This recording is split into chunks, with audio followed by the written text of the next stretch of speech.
Cote D'Ivoire and renewed for one more cycle the UN mission to the country. The world's top cocoa producer has been lauded for its political and economic progress since the political uncertainty that began in 2004, culminating in an electoral crisis in 2010 that later saw the arrest of former President Laurent Gbagbo, who now faces a trial at the International Criminal Court in The Hague. The mission, UNOCI, of almost 7,000 troops and police will be completely withdrawn by June of next year.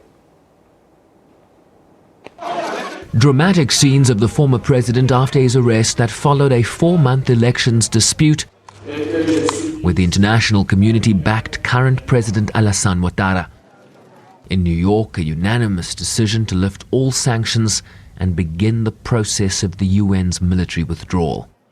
In a world where crises unfortunately multiply instead of becoming fewer, Cote d'Ivoire's example proves that security endeavors can attain their ends when assisting a country in extricating itself from crisis.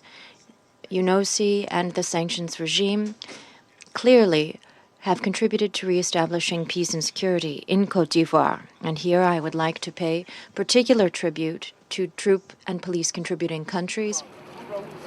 The UN's arms embargo was established in 2004 after an initial civil war in 2002 would leave the country politically unstable for much of the last decade.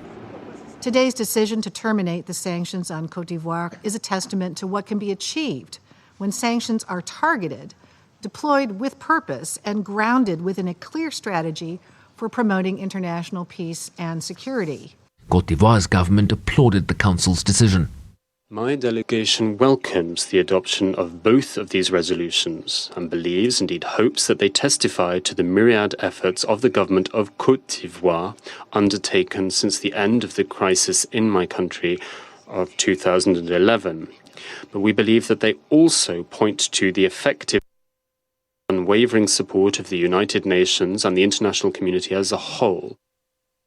In the current climate of global insecurity and the difficulties faced by UN missions around the world, this is not only a positive story for the United Nations, but also for Africa at large.